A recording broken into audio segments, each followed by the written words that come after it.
अस्सलाम वालेकुम स्टूडेंट्स, मेरा नाम है वसीम शहजाद और हमारा इस वीडियो का जो टॉपिक है वो है एक्सरसाइज 4.4। इस एक्सरसाइज 4.4 में हम पढ़ेंगे point of intersection of lines and angle between lines from L1 to L2 and condition of concurrency. ये तीन चीज़ें हमने इस एक्सरसाइज में डिस्कस करनी है। तो सबसे पहले point of intersection of lines पे बात करते हैं, हम किस तरह से इसे फाइंड आउट करेंगे। इसको हम फाइंड आउट करेंगे, दो लाइंस होंगी हमारे पास, उन दो लाइंस का जो साइमल्टेनियस सोल्यूशन आएगा वो होगा point of intersection of those two lines. इसी तरह हमारे पास तीन लाइंस होंगी, पहली दो का सोल्यूशन, दूसरी दो का सोल्यूशन और पहली और आखिरी का पॉइंट ऑफ इंटरसेक्शन फाइंड करेंगे इसी तरह साइमल्टेनियस सोल्यूशंस के जरिए से। तो ये जो क्वेश्चन है इसको ट्रायंगल के तौर पे भी यूज किया जा सकता है कि तीन लाइंस हैं, ट्रायंगल की तीन साइड्स हैं, तो ट्रायंगल की तीन साइड्स के लॉन्ग हमें तीन इक्वेशंस गिवन कर दी जाएं और कहा जाए कि इनके जो वर्टिसेस हैं ट्रायंगल के वो फाइंड आउट कर लें। तो उसका भी यही मेथड होगा जो point of intersection of lines का है, इसी मेथड से हम करेंगे। उसके बाद है angle from one line to other. एक लाइन और दूसरी लाइन के दरमियान में दो तरह के एंगल होते हैं। अगर ये L1 लाइन है, ये L2 लाइन है, तो एंगल जो होगा L1 से L2 उसे हम θ1 कह लेते हैं। तो इसी तरह ये भी L1 की ही एक साइड है, इस तरफ भी हम एंगल कैलकुलेट कर सकते हैं θ2। तो एक लाइन जो होती है उसके दो तरफ आपस में जो एंगल बनते हैं वो दो तरह के एंगल बनते हैं। ये एंगल अगर फर्ज कर लेते हैं 70 डिग्रीज है तो ये एंगल बनेगा 120 डिग्री, क्योंकि एक लाइन के ऊपर जो एंगल्स का सम है वो 180 डिग्री होता है। इस वजह से अगर इधर 70 उधर 120 बन जाएगा, यानी एक एंगल एक्यूट बनता है अगर दूसरा ऑब्ट्यूस एंगल बन जाएगा। तो वो हमारी रिक्वायरमेंट के मुताबिक हमें पता चलेगा क्वेश्चन की स्टेटमेंट से कि हमने L1 से L2 करना है या L2 से L1 एंगल फाइंड करना है, कौन सा एंगल फाइंड करना है। वो हमारे पास जो क्वेश्चन आएंगे ट्रायंगल के, ट्रायंगल में जो तीन एंगल्स हैं, अब ट्रायंगल अगर हम बनाते हैं तो ये लाइंस हैं, दो लाइंस ये वाली, इसी तरह ये भी लाइंस हैं। तो ये जो टोटल थ्री लाइंस मैंने ड्रॉ की हैं, एक ये लाइन है, एक ये है और एक ये, थ्री लाइंस। अब इनके दरमियान में एंगल तो ये भी हो सकता है, एंगल इन दो लाइंस के दरमियान ये भी हो सकता है। अब डिपेंड करता है क्वेश्चन क्या है। अगर इंटीरियर एंगल्स की बात हो रही है, ट्रायंगल के इंटीरियर एंगल्स की बात हो रही है, तो फिर ये वाला एंगल हमें कैलकुलेट नहीं करना, फिर हम ये वाला एंगल कैलकुलेट करेंगे। अब इनको कैसे कैलकुलेट करना है, क्या फर्क है इनमें, वो हम देखते हैं क्वेश्चन के जरिए से।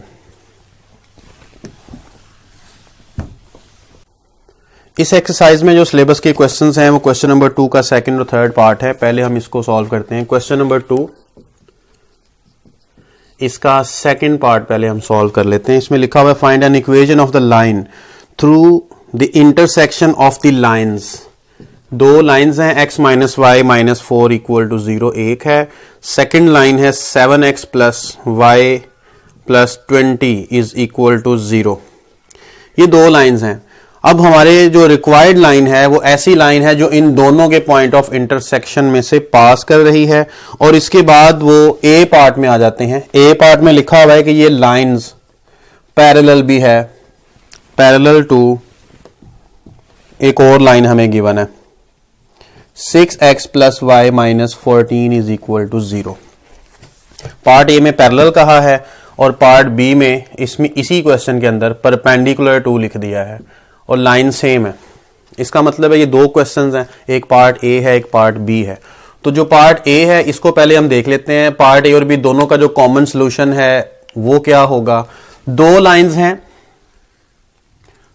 कोई सी दो लाइंस फर्ज कर लेते हैं जी। ये लाइन 1 है, ये लाइन 2 है, ये लाइन 1, ये लाइन 2। ये दोनों लाइंस का एक पॉइंट ऑफ इंटरसेक्शन है। इस पॉइंट ऑफ इंटरसेक्शन में से रिक्वायर्ड लाइन पास हो रही है। ये रिक्वायर्ड लाइन है, ये इस पॉइंट ऑफ इंटरसेक्शन में से पास हो रही है और ये पैरेलल टू दिस लाइन है। कोई और लाइन है कहीं पर, उस लाइन के ये पैरेलल है। जो हमारी रिक्वायर्ड लाइन है वो इस गिवन लाइन के पैरेलल है। ये पार्ट ए हो गया। इसी तरह पार्ट बी में कोई और लाइन है जिसके ऊपर ये परपेंडिकुलर है हमारी रिक्वायर्ड लाइन। ये दोनों लाइंस असल में हमें दो क्वेश्चन दो पार्ट बनाकर दे दिए। अगर ये वाली लाइन है इसके पैरेलल है तो फर्स्ट किया वो यही वाली लाइन है, तो इसके वो पैरेलल है। ये पैरेलल क्यों दिया है और सेकंड पार्ट में परपेंडिकुलर क्यों दिया, उसका क्या हमें फायदा होगा। पहले हम पैरेलल का केस कर लेते हैं, इसको छोड़ देते हैं अभी। पहले हम ये हमारे पास है जी कि पॉइंट ऑफ इंटरसेक्शन एक तो हमें रिक्वायर्ड है इनका, और दूसरी बात ये जो पैरेलल लाइन है ये हमें क्यों दी, इसका क्या मकसद है ये भी हम देख लेते हैं। पहले पॉइंट ऑफ इंटरसेक्शन को फाइंड कर लेते हैं। पॉइंट ऑफ इंटरसेक्शन को फाइंड करने का ये जो सिंपल मेथड और आसान तरीका है वो ये है। वैसे और भी मेथड हो सकते हैं कि आप x लिखेंगे, इक्वल लिखेंगे, y इक्वल और 1, इसको आप -y लिख दें। जब आपने x लिखा तो इसके नीचे भी आपने एक डिटर्मिनेंट लिखना है, -y लिखा, यहां भी एक डिटर्मिनेंट लिखना है, 1 लिखा, इसके नीचे भी आपने एक डिटर्मिनेंट लिखना है। डिटर्मिनेंट में वैल्यूज कैसे लिखनी है आपने, जब x लिखा तो आप x के कॉलम को छोड़ देंगे, x का कॉलम आपने छोड़ दिया, y के जो कोफिशिएंट्स हैं वो आप लिखें, -1 है और 1 है, फिर आप कांस्टेंट्स को लिखें, -4 है और 20 है। x के कोफिशिएंट्स आपने नहीं लिखे, y के कोफिशिएंट्स और कांस्टेंट्स तरतीब से लिखे, -y लिखा, फिर आप x के कोफिशिएंट्स लिखें पहले, और फिर -4 और 20 कांस्टेंट्स लिखें। अब y के कोफिशिएंट्स इग्नोर किए हैं, वो नहीं लिखे। अब यहां पे 1 है, इट मींस कांस्टेंट, तो कांस्टेंट को आप छोड़ देंगे, कोफिशिएंट्स आप लिखेंगे x के पहले कॉलम में, दूसरे कॉलम में आप लिख देंगे y के कोफिशिएंट्स। इसको आपने सिंप्लीफाई कर लेना है, x और y जो सिंपली मेथड है उसके जरिए से हमें मिल जाएंगे x और y की वैल्यूज। ये बनता है -20 + 4, डिटर्मिनेंट ओपन करने का जो मेथड है वही है, तो ये बनता है 20 + 28 और ये बनेगा 1 + 7 x over -16 -y over 48 and 1 over 8। तीनों चीजें आपस में इक्वल लिखी हुई हैं, तो आप इसमें लिख सकते हैं पहली फ्रैक्शन को लास्ट के इक्वल, और इसी तरह फिर आप दोबारा से ये भी लिख सकते हैं जो सेकंड है फ्रैक्शन y ओवर 48, इसको भी आप कांस्टेंट के इक्वल लिखें, वेरिएबल को कांस्टेंट के इक्वल, सेकंड वेरिएबल को भी कांस्टेंट के इक्वल। यहां से आपके पास जो वैल्यू आ जाएगी x की वो क्या होगी, 16 वहां जाएगा, कटिंग हो जाएगी, -2 इसकी वैल्यू आ जाएगी। इसी तरह y की वैल्यू क्या आएगी, 48 को वहां भेज देंगे तो ये वाला माइनस जब मल्टीप्लाई होगा तो -6, x और y की दो वैल्यूज आ गई। सो जो रिक्वायर्ड पॉइंट है, point of intersection, point of intersection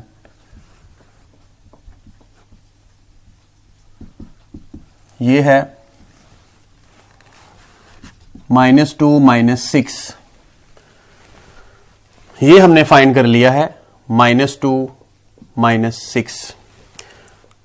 इसके बाद इस लाइन की इक्वेशन को फाइंड करने के लिए 4.3 में हमने पढ़ा था, मुख्तलिफ फॉर्म्स पढ़ी थी हमने इस इक्वेशन की, स्ट्रेट लाइन की इक्वेशंस की 6 फॉर्म्स पढ़ी थी। उन 6 फॉर्म्स में से आपने अब गौर करना है कि कौन सी फॉर्म यहां पर एप्लीकेबल है। हमारे पास पॉइंट मौजूद है, लाइन के ऊपर पॉइंट मौजूद है, और लाइन के पैरेलल एक लाइन हमें गिवन की गई है। ये क्यों गिवन की गई है, क्योंकि पॉइंट जब हमारे पास होता है तो फॉर्म्स में आपने पढ़ा है कि जो पॉइंट है या तो वो पॉइंट स्लोप फॉर्म में यूज होता है, उसके अलावा जो पॉइंट है ये सिमेट्रिक फॉर्म में यूज होता है। सिमेट्रिक फॉर्म में अल्फा होता है, यहां पे अल्फा मौजूद नहीं है, इसलिए सिमेट्रिक फॉर्म तो नहीं लग सकती, पॉइंट स्लोप फॉर्म लगेगी। तो पॉइंट हमारे पास है, स्लोप रिक्वायर्ड है, हमें जो पैरेलल लाइन गिवन है आप इसकी स्लोप को यूज करेंगे, क्योंकि पैरेलल लाइंस की स्लोप आपस में इक्वल होती है, तो जो इसकी स्लोप होगी वही वाली स्लोप रिक्वायर्ड लाइन की होगी। इस वजह से हम यहां पर लिखेंगे slope of parallel line that is 6x plus y minus 14 is equal to 0 is, इसकी स्लोप क्या है, -a/b इसका फॉर्मूला होता है ना, ये स्टैंडर्ड जनरल फॉर्म है, coefficient of x divide by coefficient of y with negative sign, -6/1, तो स्लोप इसकी बन गई है -6।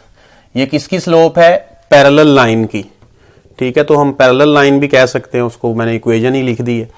तो स्लोप ऑफ रिक्वायर्ड लाइन क्या होगी, उसे मैं m का नाम दे देता हूं, वो होगी फिर -6 के ही इक्वल, क्योंकि रिक्वायर्ड लाइन और गिवन लाइन आर पैरेलल, इस वजह से हमने दोनों की स्लोप्स को आपस में इक्वल लिखा। तो स्लोप हमारे पास है, पॉइंट हमारे पास है, तो क्या करेंगे, using point slope form. Point slope form क्या होती है, y minus y1 is equal to m into x minus x1।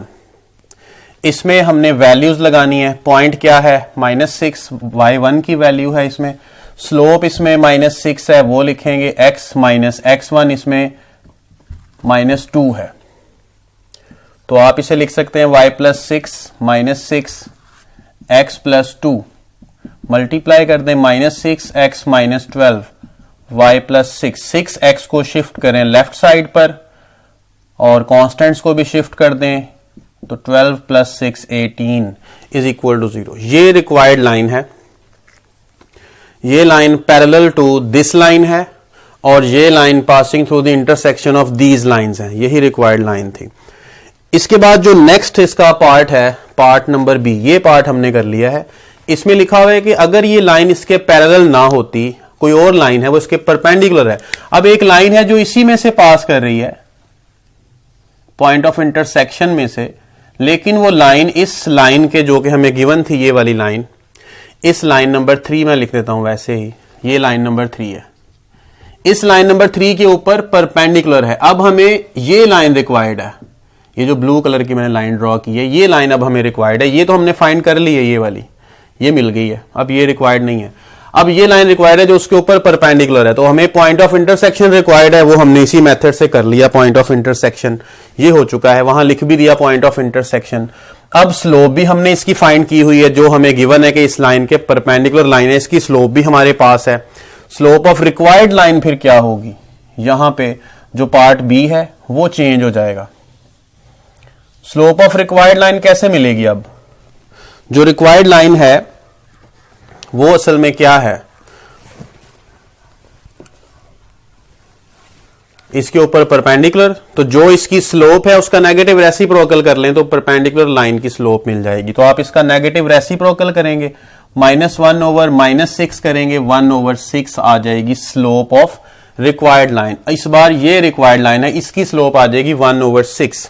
तो सेम आप उसमें बस वैल्यूज पुट करेंगे, y1 की जगह आप लगाएंगे -6, स्लोप लगाएंगे 1/6, x माइनस 2 वैल्यू x की लगाएंगे, और इसके बाद ये बन जाएगा y प्लस 6 1/6 x प्लस 2। इस 6 को आप इस तरफ मल्टीप्लाई कर दें और यहां पे रह जाएगा x प्लस 2। इन सबको उस तरफ शिफ्ट कर लेते हैं क्योंकि x को पॉजिटिव रखना होता है। 6y नेगेटिव हो गया, 36 भी उस तरफ जाएगा तो माइनस हो जाएगा 2 में से, तो बाकी ये रिजल्ट आएगा। ये रिक्वायर्ड लाइन है, ये ऐसी लाइन है जो कि इस पॉइंट ऑफ इंटरसेक्शन में से पास कर रही है इन दोनों के, और परपेंडिकुलर है इस थर्ड लाइन के। यही रिक्वायर्ड लाइन थी। Question number 2 completed. इसके बाद हमने जो सिलेबस का नेक्स्ट क्वेश्चन है, क्वेश्चन नंबर 2 का ही थर्ड पार्ट है, सेकंड पार्ट हमने सॉल्व किया है। पॉइंट ऑफ इंटरसेक्शन आपने सीख लिया है इसमें। तो थर्ड पार्ट जो है वो क्या है इसमें, through the intersection of these lines and making equal intercepts on the axis. तो थर्ड पार्ट में इस बार जो पॉइंट ऑफ इंटरसेक्शन का कहा गया है वो लाइंस डिफरेंट हैं। x plus 2y plus 3 is equal to 0, एक लाइन ये है, और जो सेकंड लाइन है वो है 3, 4 और 7, 3x 4y 7 is equal to 0। इनके पॉइंट ऑफ इंटरसेक्शन में से गुजरती हुई लाइन रिक्वायर्ड है, और ऐसी लाइन जिसके इक्वल इंटरसेप्ट्स बनते हैं, इक्वल इंटरसेप्ट्स बनते हैं, ठीक है। तो वो लाइन क्या होगी, पहले पॉइंट ऑफ इंटरसेक्शन फाइंड कर लेते हैं, बाद में इक्वल इंटरसेप्ट से बात कर लेते हैं वो क्या होती है। पॉइंट ऑफ इंटरसेक्शन कैसे फाइंड आउट किया जाता है, अभी हमने किया है। x is equal to -y is equal to constant 1। यहां पर जो हमने डिटर्मिनेंट्स लिखना है, x के नीचे डिटर्मिनेंट लिखना है, उसमें आपने x के कोफिशिएंट्स नहीं लिखने, पहले y के लिखने, फिर आपने कांस्टेंट लिखने, तरतीब जरूरी है। -y है, पहले आपने x के कोफिशिएंट्स लिखने, फिर आपने कांस्टेंट्स लिखने। अब कांस्टेंट है तो आपने पहले x के लिखने, फिर y के कोफिशिएंट लिखने, उसी मेथड से डिटर्मिनेंट को एक्सपेंड करें। 7 2s are 14 and 4 3s are 12, minus y, 7 1s are 7, minus 3 3s are 9, 4 minus 6, x over plus 2 and minus y over minus 2, 1 over minus 2, तो x over 2, y over positive 2, 1 over minus 1/2 बना।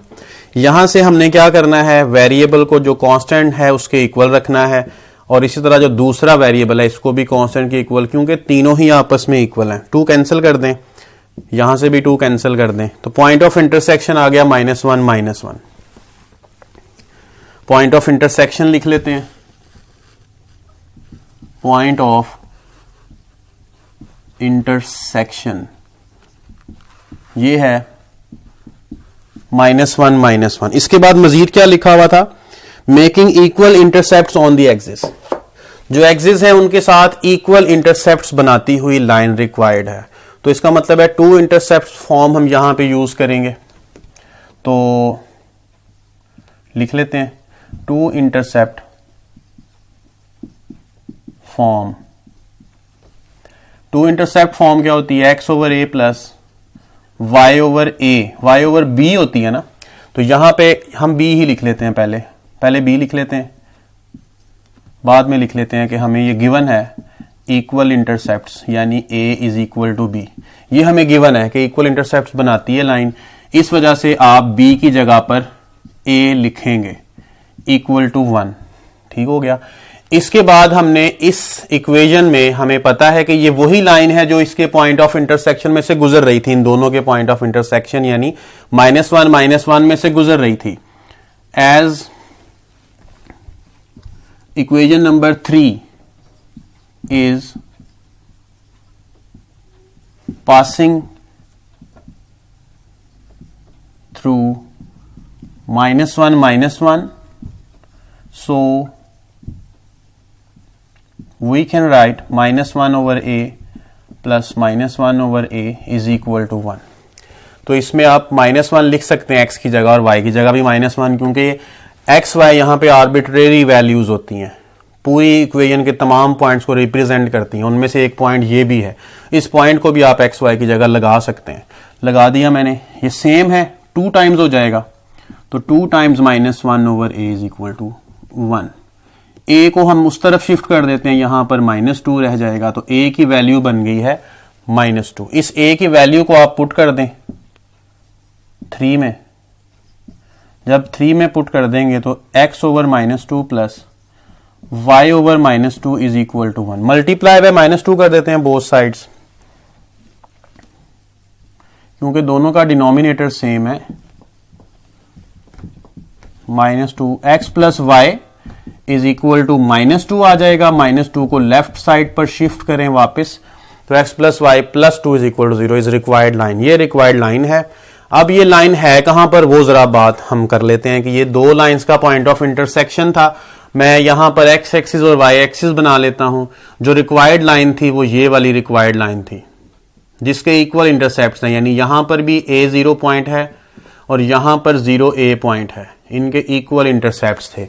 ये required line थी और ये 2 lines के point of intersection में से पास कर रही है। कोई सी 2 लाइंस हम ड्रॉ कर लेते हैं और ये उनके इंटरसेक्शन में से पास कर रही थी। ये 2 लाइंस हैं, इनका ये इंटरसेक्शन है, इस इंटरसेक्शन में से ये रिक्वायर्ड लाइन पास हो रही है और इसके दोनों जो इंटरसेप्ट्स हैं, एक्स इंटरसेप्ट और वाई इंटरसेप्ट, वो इक्वल थे।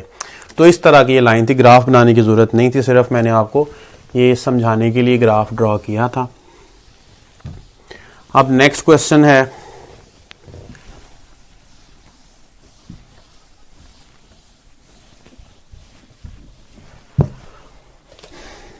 Question number 4। इसमें है find the condition that the lines are concurrent. Lines क्या है, गिवन लाइन्स हैं y is equal to m1x plus c1, m2x plus c2, m3x plus c3। ये lines हैं। तो ये जो लाइन्स हैं आपस में क्या है, कंकरेंट है, इनकी कंडीशन बतानी है। अब जो कंकरेंट लाइंस होती हैं उनका अगर डिटर्मिनेंट बनाया जाए उन्हें एक साइड पर लाने के बाद, तो वो डिटर्मिनेंट आता है 0 के इक्वल। कंकरेंट लाइंस कौन सी होती हैं, कंकरेंट लाइंस ऐसी लाइंस होती हैं जो कि एक ही पॉइंट में से पास कर रही होती हैं। ये सारी लाइंस, 3 लाइंस हैं, इनफाइनाइट लाइंस एक पॉइंट में से पास कर सकती हैं, तो इनफाइनाइट लाइंस कंकरेंट हो सकती हैं। यहां पर सिर्फ 3 ही गिवन है और कहा है कि ये कंकरेंट हैं, तो इनकी कंडीशन क्या बनेगी। कंडीशन पूछने का मकसद और मतलब क्या होता है, वो ये होता है कि इनके जो कोफिशिएंट्स यहां पे नजर आ रहे हैं, जो अननोन कांस्टेंट्स नजर आ रहे हैं, m1 c1, m2 c2, m3 c3, इनका आपस में रिलेशन क्या है, बस वो रिलेशन हमें फाइंड आउट करना है, वो ही रिक्वायर्ड कंडीशन होती है। तो सबसे पहले हम इनको जो है ना प्रॉपर फॉर्म में लिखते हैं y को राइट साइड पे शिफ्ट कर लेते हैं तो लेफ्ट साइड में 0 रह जाएगा, चाहे आप राइट में लिखें या लेफ्ट में लिखें वो एक ही बात होती है। सिमिलरली आप सेकेंड लाइन को भी लिख सकते हैं और फिर थर्ड लाइन को भी लिखना है। तीनों लाइंस हमने लिख ली हैं।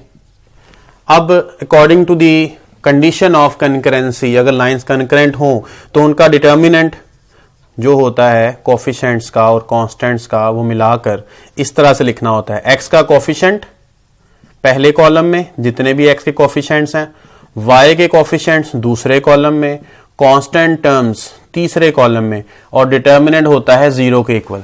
अगर 0 आता है तो उसका मतलब है कि ये क्या है, लाइंस कनकरेंट हैं। लेकिन यहां पर ये शो नहीं करना कि कनकरेंट है, शो करना है कि ये कनकरेंट तो हैं मगर इनकी कंडीशन ऑफ कनकरेंसी क्या है, m और c का रिलेशन क्या है आपस में, उसके लिए कंडीशन ऑफ कनकरेंसी पूरी लिख दी तो ये 0 के इक्वल होता है।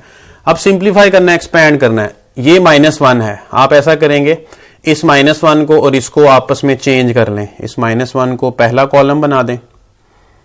किस ऑपरेशन के तहत ये काम किया हमने,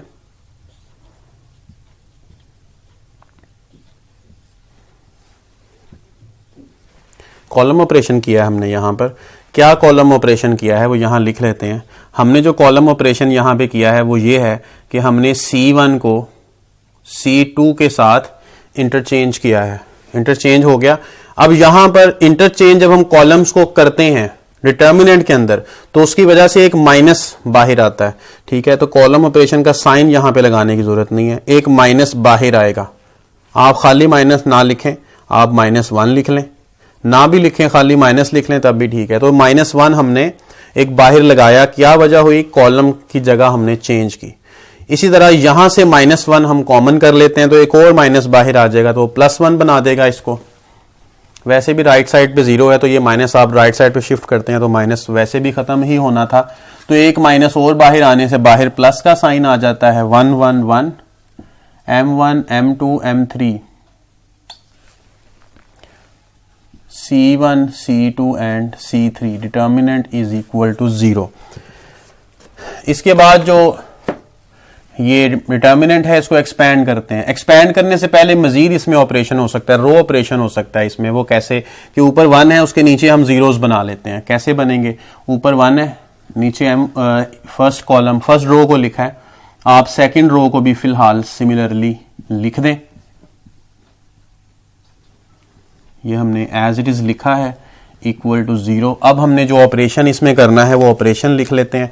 हमने यहां पर क्या काम करना है, हमने यहां पर R2 में से R1 को माइनस करना है, इसी तरह R3 में भी नेगेटिव R1 को ऐड करना है। मतलब R1 फर्स्ट रो को माइनस करना है सेकंड और थर्ड दोनों में से। ये फर्स्ट रो है, इसका 1 है माइनस कर दें, इसका M1 है माइनस कर दें, इसका C1 नीचे माइनस कर दें। तो आपने फर्स्ट रो को सेकंड रो में से माइनस किया है। अब फर्स्ट रो को थर्ड रो में से माइनस करना है। 1 है माइनस करें, M1 है इसमें से माइनस करें, C1 है इसमें से भी माइनस करें। दोनों ऑपरेशंस हमने कर लिए। जो बाकी बच गया है वो हम लिख लेते हैं। अगर आप ऑपरेशंस ना भी करते, इसको वैसे ही एक्सपैंड कर लेते तो फिर भी इसने सॉल्व होना था, लेकिन फिर आपको कंडीशन बनाते वक्त थोड़ी सी प्रॉब्लम बन जानी थी। यहां पर ऑलरेडी अब ये माइनस हो चुके हैं, पेयर्स बने हुए हैं सारे।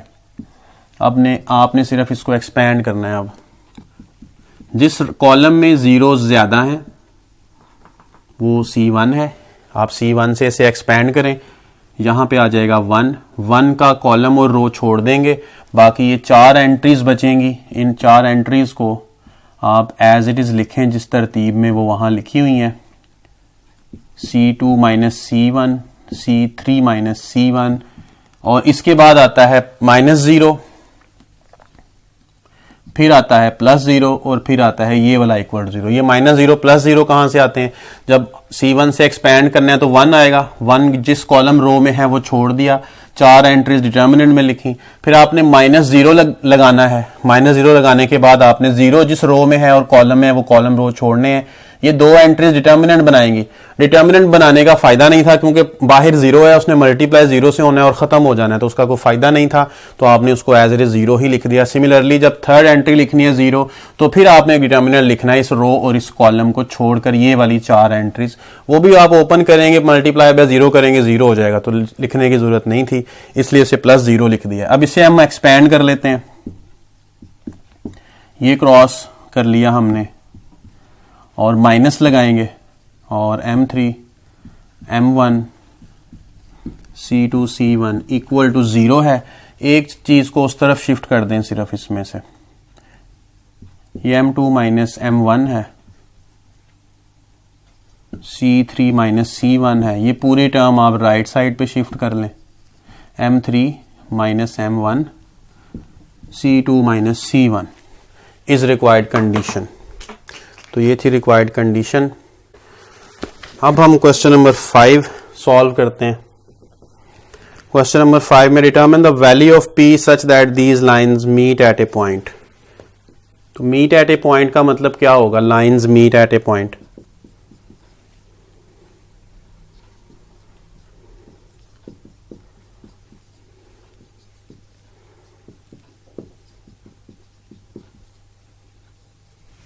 Lines meet at a point का मतलब होगा कि lines are concurrent. Concurrent lines की कंडीशन अभी हमने फाइंड की है, तो वो कंडीशन एक स्पेसिफिक इक्वेशंस के लिए थी, लेकिन जो फॉर्मूला था जो हमने शुरू में यूज किया डिटर्मिनेंट इज इक्वल टू 0, वो यहाँ पे एप्लीकेबल है।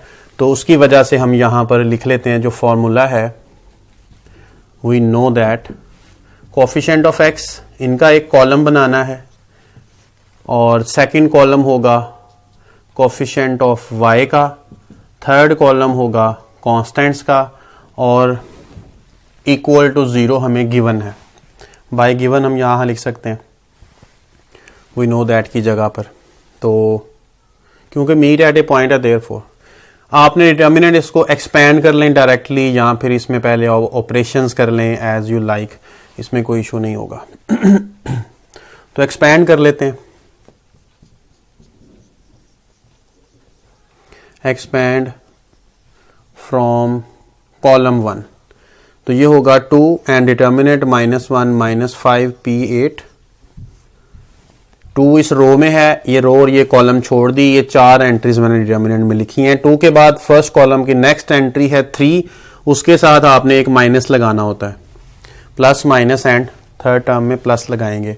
तो 3 इस सेकंड रो का मैंने लिखा है, सेकंड रो की एंट्रीज नहीं लिखनी, फर्स्ट कॉलम भी नहीं लिखना, बाकी बचेगा ये -3 और -1, ये 2 एंट्रीज और आखिरी 2 एंट्रीज P और 8।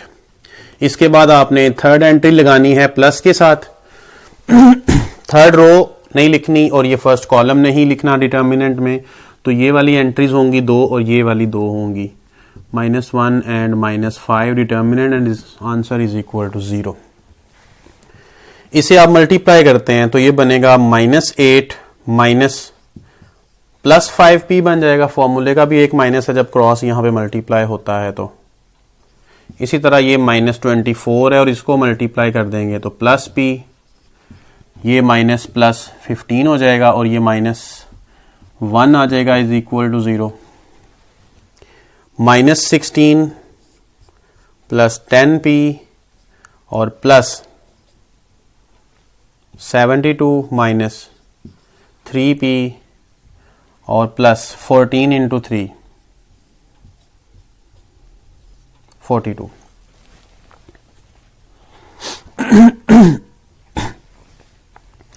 P को ऐड कर लें आपस में, 7P बच गए, 16 ये हैं और 42 और 72, ये कितने हो जाएंगे 114 और 98 बच जाएंगे बाकी, +98 is equal to 0।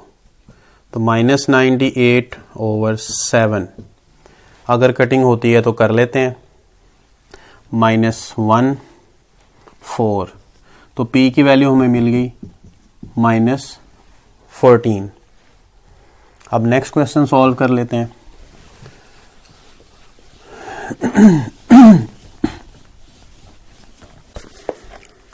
Question number 11, इसमें 3 वर्टिसेस गिवन है, A 6 1, दूसरा वर्टेक्स गिवन है B 2 7, तीसरा C गिवन है -6 -7। 3 वर्टिसेस गिवन है और हमने फाइंड करना है इंटीरियर एंगल्स ऑफ ट्राइंगल। इनसे जो ट्राइंगल बनेगी उसके इंटीरियर एंगल्स। इस वीडियो के स्टार्ट में इस पर बात हुई थी कि 2 लाइंस हैं, दो लाइंस के दरमियान में दो तरह के एंगल हो सकते हैं। एक ये एंगल होगा जो कि इसके इक्वल होता है, ऑलरेडी एक ही एंगल होगा। दूसरा ये वाला एंगल जो कि इसके इक्वल होता है। तो एक लाइन का दूसरी लाइन के साथ दो तरह के एंगल हो सकते हैं। एक एक्यूट एंगल बनता है, एक ऑब्ट्यूस एंगल बनता है। जो फॉर्मूला है एंगल फाइंड आउट करने का वो है tan theta is equal to m1 minus m2 over 1 plus m1 m2। m1 पहले लिखें या m2 पहले लिखें, ये डिसाइड करना होता है हमने इसकी डायरेक्शन पर। अगर ये है लाइन L1, ये है लाइन L2, इसकी स्लोप m1, इसकी स्लोप अगर m2 है, हम एंगल कैलकुलेट कर रहे हैं L2 से L1, L2 टू L1, तो फिर L1 की स्लोप पहले लिखेंगे, L2 की स्लोप बाद में। और अगर हम एंगल फाइंड करते हैं L1 टू L2, ये L2 लाइन ही है, ये L2 लाइन है, तो L1 से स्टार्ट हो रहा है एरो, L2 पे आके एंड हो रहा है। L1 से L2 की तरफ का एंगल फाइंड करना है, तो L2 की जो स्लोप है वो पहले आएगी m2। उस केस में m2 पहले आ जाएगा, m1 बाद में आ जाएगा। तो फिर हमें ऑब्ट्यूस एंगल यानी कोई दूसरा एंगल मिल जाएगा। एक एक्यूट होगा, एक ऑब्ट्यूस होगा, दोनों में से कोई एक एंगल मिल जाएगा। अब यहां पर ट्राइंगल की बात हो रही है। ट्राइंगल के इंटीरियर एंगल्स, पहले हमें ट्राइंगल बनानी पड़ेगी ताकि हम प्रॉपर डायरेक्शन का पता करें, कौन सी लाइन से यानी कौन सी साइड से किस साइड की तरफ एंगल बनाना है, ताकि स्लोप्स का हमें पता चले किसकी स्लोप पहले रखनी है माइनस से और किसकी स्लोप बाद में रखनी है। तो पॉइंट्स अंदाजन लगाने काफी हैं। सी पॉइंट है, आपको नजर आ रहा है कि दोनों नेगेटिव हैं, तो दोनों नेगेटिव पॉइंट थर्ड क्वाड्रेंट में ही कहीं लाई करेंगे। लगा दिए। 2 7 कहां पे आएगा? 2 इसका अगर यहां पे है तो 7 की हाइट ज्यादा होगी। ये वाला पॉइंट हम कंसीडर कर लेते हैं कि ये 2 7 पॉइंट है। बी ये सी। ए कहां होगा? 6, एक्स की वैल्यू 6 है, वाई की कम है, तो नीचे होगा पॉइंट, लेकिन राइट साइड पर ज्यादा होगा। तो ये पॉइंट ए है 6 1। इनको ज्वाइन करें। ये एंगल हमने सिर्फ रफ बनाने हैं, रफ पॉइंट्स हमें रिक्वायर्ड है, एग्जैक्ट इसका टाइम बनाने की जरूरत नहीं है ग्राफ, सिर्फ एंगल्स की डायरेक्शन की वजह से। यहां पर हम लेट करते हैं थीटा 1 को, इधर सपोज करते हैं थीटा 2 एंगल है, यहां पर थीटा 3 एंगल है। अब डायरेक्शन कैसे आपने देखनी है? डायरेक्शन इसकी देखनी होगी, एंगल यहां पर अगर आप कंपास को रखें और एक सर्कल ड्रॉ करें एंटी क्लॉकवाइज डायरेक्शन में, तो ये डायरेक्शन बनेगी एंगल की एंटी क्लॉकवाइज। यहां पर कंपास रखकर एंटी क्लॉकवाइज डायरेक्शन में इसकी ये डायरेक्शन बनती है और इसकी एंटी क्लॉकवाइज डायरेक्शन ये बनेगी इस तरह से। तो डायरेक्शन हमें डिसाइड कर ली हमने। इसके बाद हमें अब स्लोप्स रिक्वायर्ड हैं, क्योंकि इसके फॉर्मूले में हमें स्लोप चाहिए होती है। पहले स्लोप फाइंड आउट कर लेते हैं। Slope of A B calculate करते हैं, फिर ए सी कर लेंगे या बी सी पहले कर लेंगे। स्लोप ऑफ ए बी, ये ए है ये बी है, y2 minus y1 7 minus 1 over x2 minus x1 2 minus 6, ये आ जाएगा 6 बाय माइनस 4 माइनस 3 बाय 2। इस स्लोप को m1 कह लेते हैं, ये m1 है। Slope of second side B C कर लेते हैं, ये b है ये c है। m2 minus y2 minus y1 7 minus minus 7 7 plus 7, फिर x की values 2 minus minus 6 2 plus 6 14 by 8 बनता है, ये बन जाएगा 7 ओवर 4। इसे m2 टेक कर लेते हैं।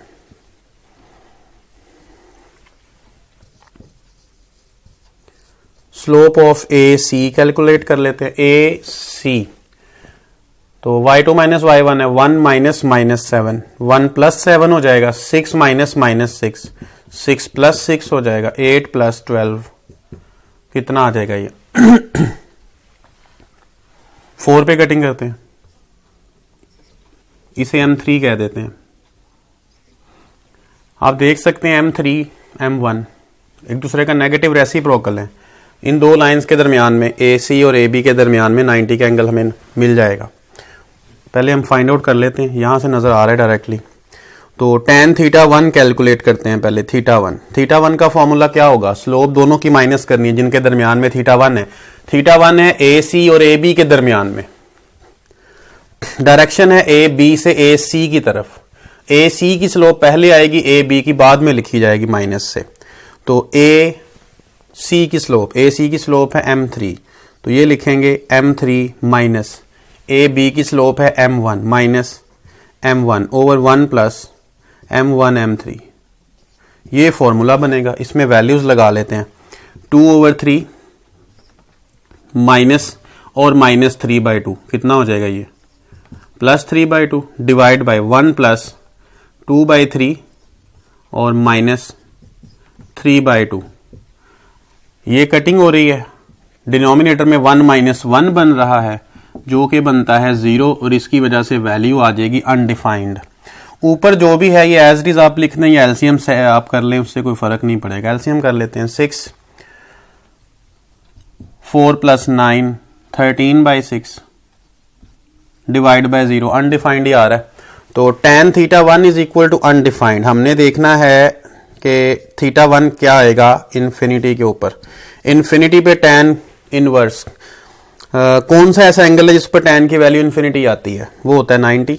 तो आंसर मिल जाएगा हमें π/2 या फिर 90 डिग्री लिख लेते हैं। 90 डिग्री हमें आंसर मिल जाएगा। एक एंगल हमें मिल गया ये वाला, ये एंगल है। डायग्राम मैंने आपको पहले ही बताया था कि रफ डायग्राम बनाई हुई है, एग्जैक्ट लोकेशन नहीं है पॉइंट्स की, इस वजह से यहां पर देखने में 90 नहीं लग रहा, लेकिन कैलकुलेशन से पता चला कि इन दो लाइंस के दरमियान जो एंगल मौजूद है अगर आप प्रॉपर डायग्राम बनाते तो 90 ही बनता।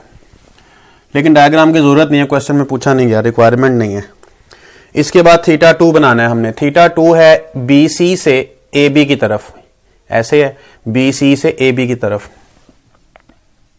tan θ2 BC से AB की तरफ, AB की स्लोप पहले आएगी, BC की स्लोप बाद में आएगी। 1 प्लस m1 m2। इसमें वैल्यूज लगाएंगे। m1 की वैल्यू -3/2 और 7/4।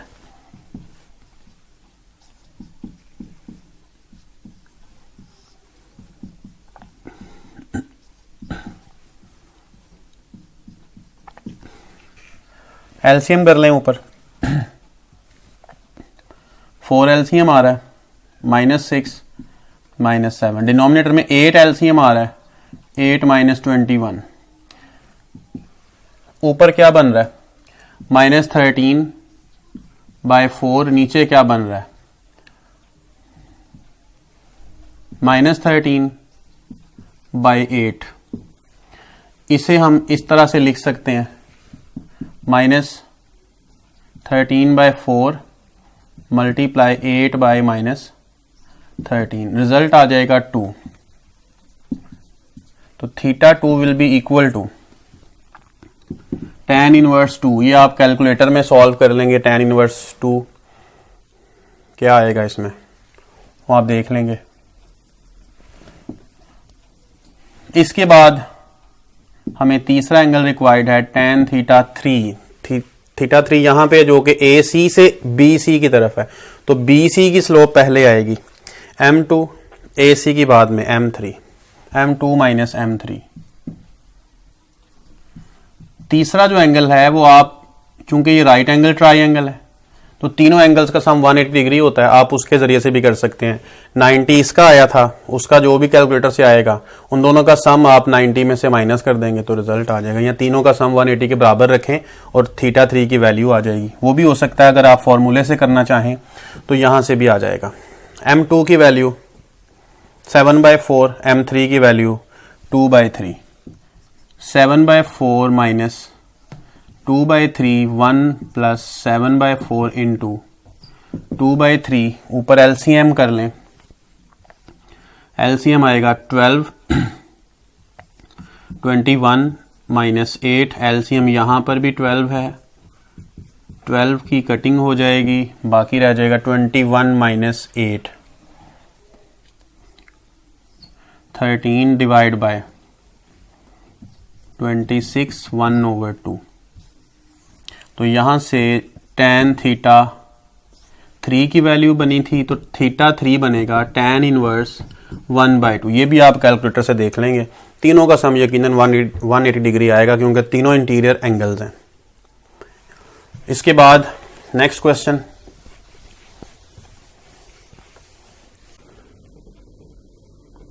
Question number 14, find area of the region bounded by the triangle whose sides are given. जो साइड्स के साथ लाइंस हैं, साइड्स जो हैं वो, उनकी इक्वेशन ऑफ लाइंस गिवन है। एक मैंने लिख दी है, दूसरी 10x plus y minus 41 is equal to 0, और तीसरी 3x plus 2y plus 3 is equal to 0। हमें चाहिए area of triangle bounded by these 3 lines.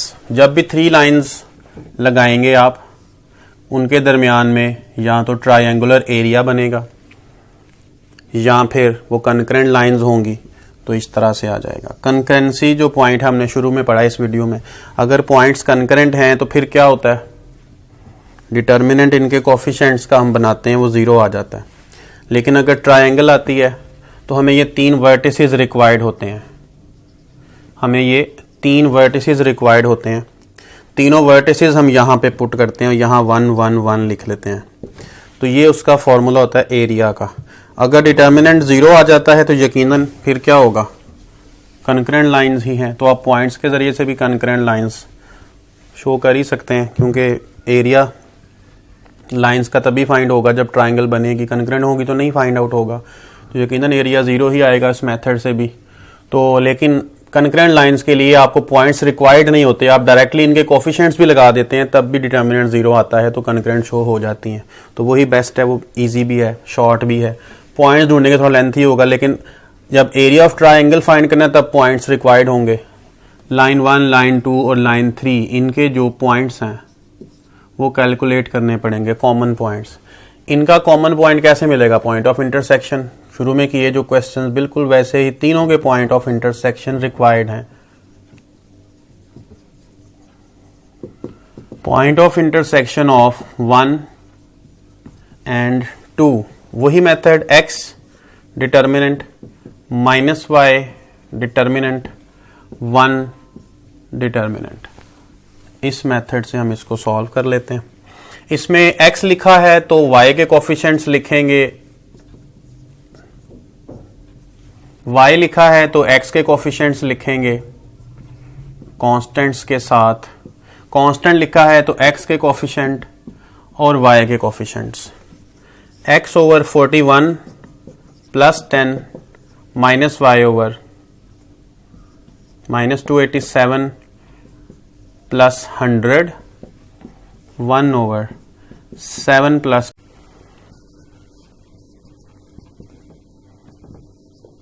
Minus 187, 1 by 17।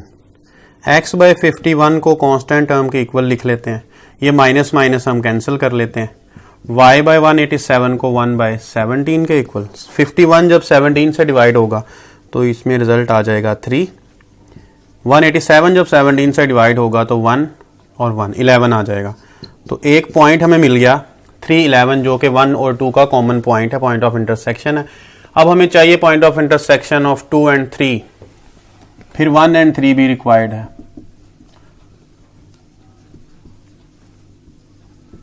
Point of intersection of 2 and 3 लिख लेते हैं पहले। x माइनस y और 1, यहां पर जो x का कोफिशिएंट है वो नहीं लिखना। अब कौन सा लिख रहे हैं हम, 2 और 3, ये सेकंड लाइन और थर्ड लाइन है, इनका देखना हमने। x नहीं लिखना, y लिखना है। 1 2 है सेकंड थर्ड लाइन का, कांस्टेंट टर्म्स 41 और 3 है। y नहीं लिखेंगे तो क्या आएगा, 10 आएगा। x के लिए कांस्टेंट टर्म्स आएंगी, उसके बाद कांस्टेंट है तो क्या लिखेंगे, 10 3 और y ये लिख लिए। x की वैल्यू क्या आ रही है, x डिवाइड बाय क्या आ रहा है, 3 प्लस 82 और माइनस y ओवर यहां पे आता है 30 प्लस 123 और 1 by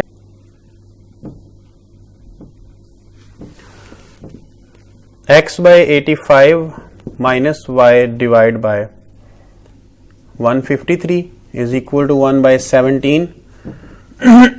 x over 85 is equal to 1 by 17.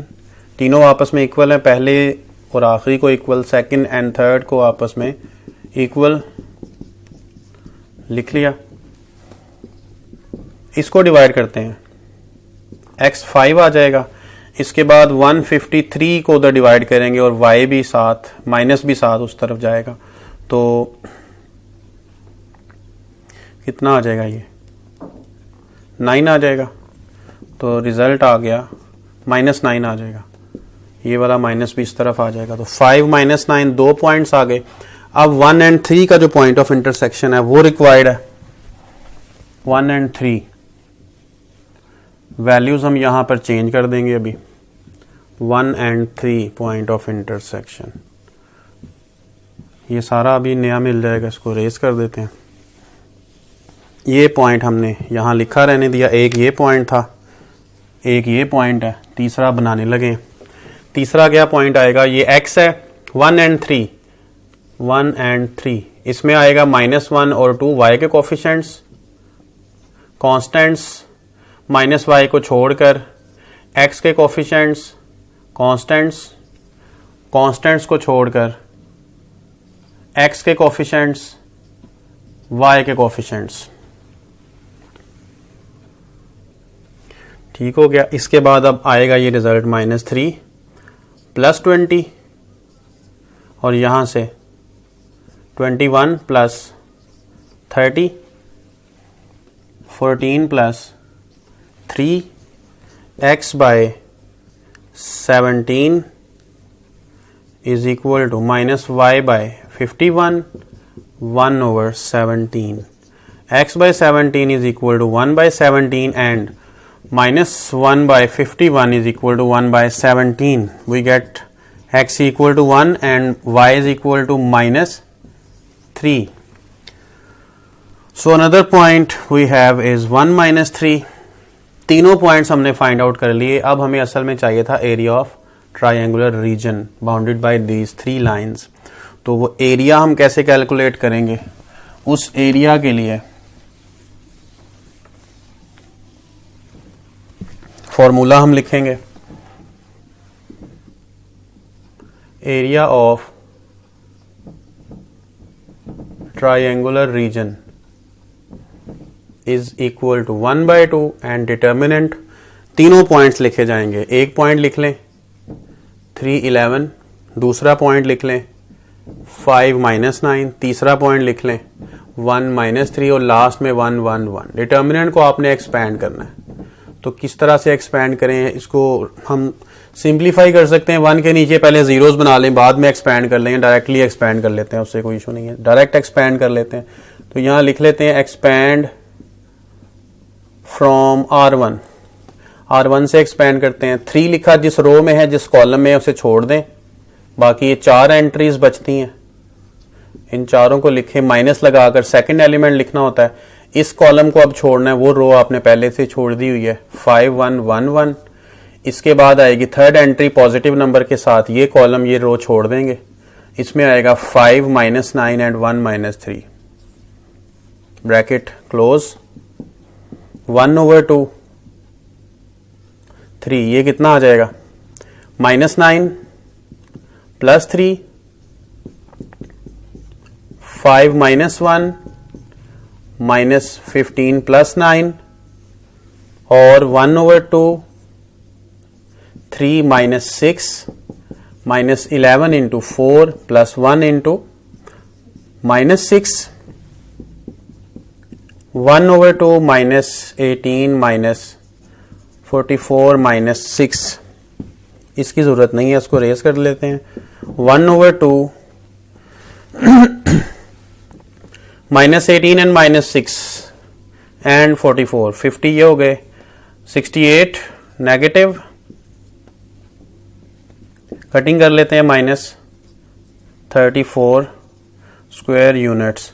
अब आंसर नेगेटिव आ रहा है। डिटर्मिनेंट का आंसर नेगेटिव भी आ सकता है, पॉजिटिव भी आ सकता है, अगर हम इसके कॉलम्स या रोज की जगह आपस में बदल दें। मैंने पहला पॉइंट ये लिखा था, अगर पहला पॉइंट इसके साथ इंटरचेंज कर देते, ये मैं नीचे लिख देता पॉइंट, ये पॉइंट ऊपर लिख देता, तो इसका आंसर पॉजिटिव हो जाना था। इसका मतलब है डिटर्मिनेंट का आंसर जो एरिया इस तरीके से कैलकुलेट कर रहे हैं, अगर नेगेटिव भी आता है तो आप नेगेटिव को छोड़ देंगे, ओमिट कर देंगे यहां से। ये बुक में भी आपके नोट लिखा हुआ है कि इसका आंसर अगर नेगेटिव आता है तो आप उसको ओमिट कर सकते हैं नेगेटिव को। सो नेगेटिव साइन निगलेक्टेड लिख दें। So required area is equal to 34 square units. यहां से स्क्वायर यूनिट्स की जरूरत नहीं है, इधर लिख लेते हैं। तो ये इसका रिक्वायर्ड रिजल्ट हो गया।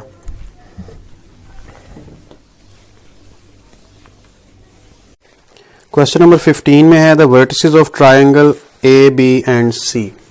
एक ट्रायंगल बना लेते हैं, इसके वर्टिसेस बना लेते हैं A B and C. Vertices हमें गिवन है, पॉइंट ए में गिवन है -2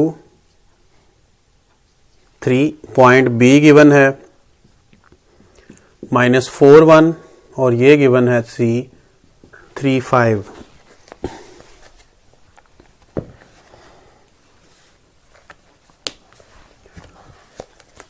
तीन वर्टिसेस गिवन है। Find the centre of the circum centre of the triangle. इसमें सर्कम सेंटर फाइंड करना है। सर्कम सेंटर होता है जो सर्कम सर्कल का सेंटर होता है। सर्कम सर्कल क्या है?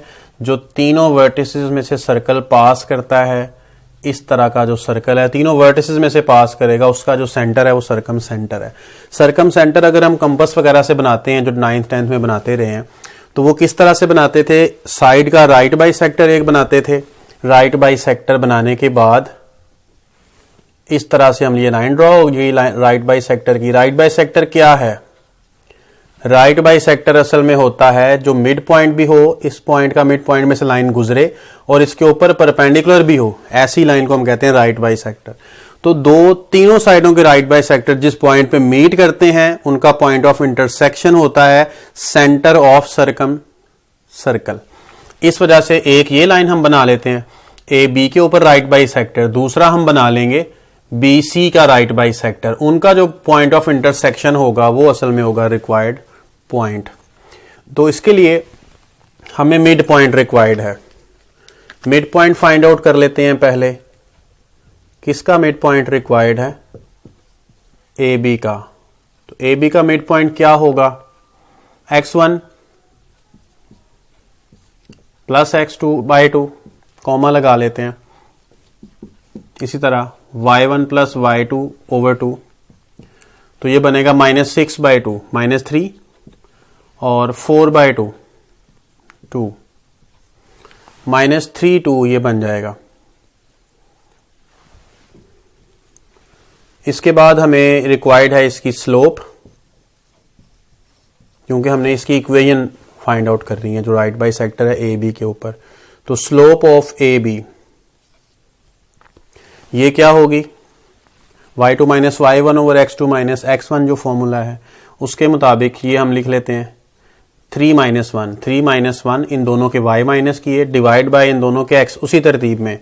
तो -2 + 4 ये बनेगा 2/2 1।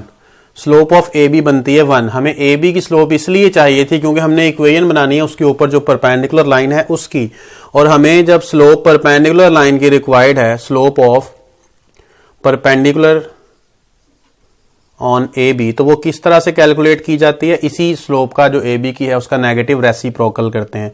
रेसिप्रोकल 1 का 1 नहीं होता और नेगेटिव करना है तो -1 इसकी स्लोप आ जाएगी।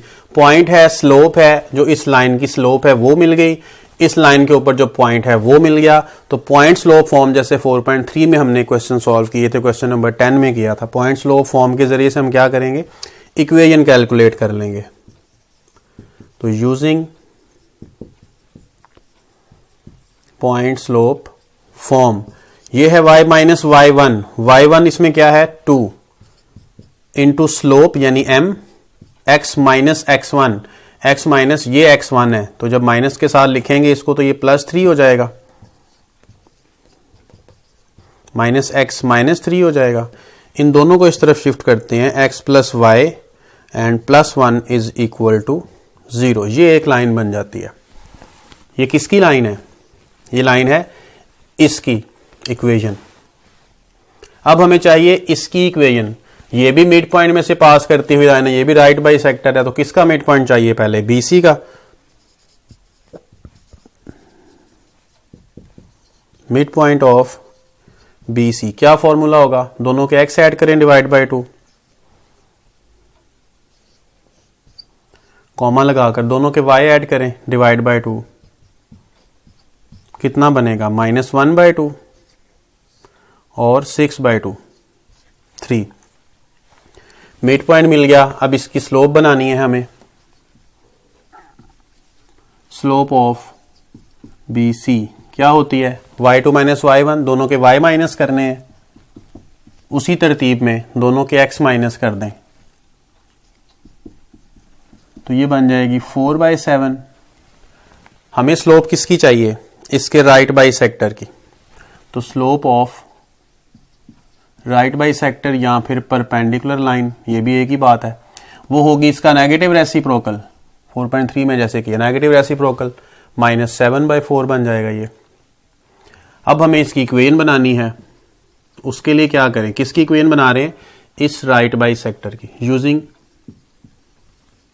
Point slope form y - y1 m into x - x1। तो डायरेक्ट वैल्यूज ही लिख लेते हैं। y - y1 इस वक्त ये है, ये पॉइंट है जो, m कितना है -7/4, x - x1 -1/2 था, वहां पर प्लस हो गया फॉर्मूले के माइनस की वजह से।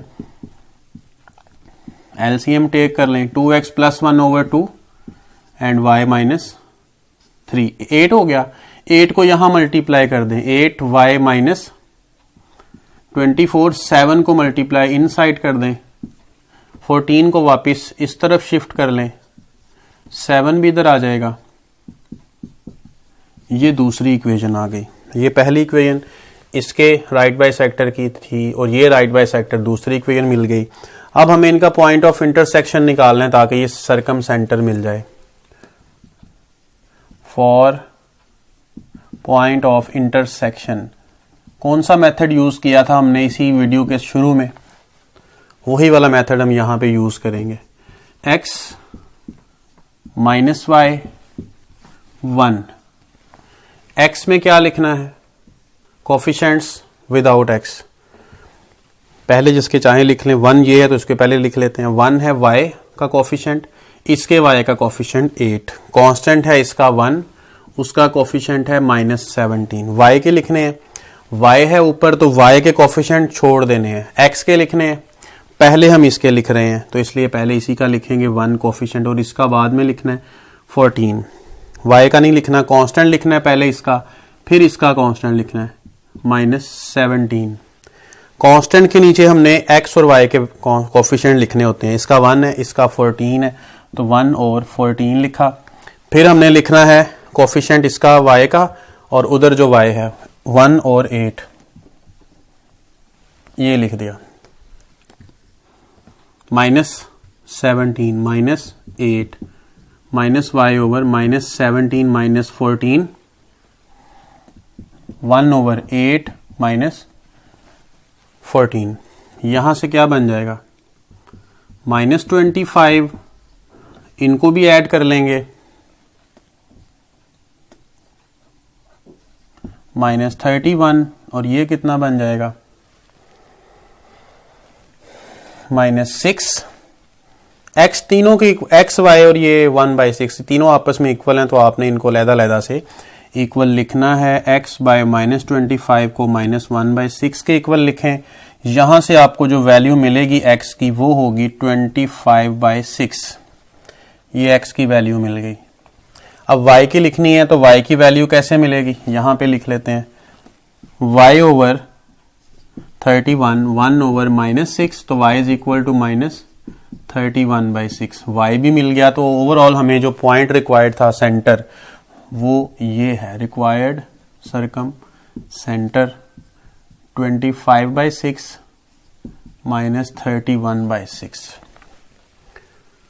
जो स्मार्ट सिलेबस के क्वेश्चंस थे एक्सरसाइज 4.4 के, वो तमाम हमने यहाँ सॉल्व कर लिए हैं।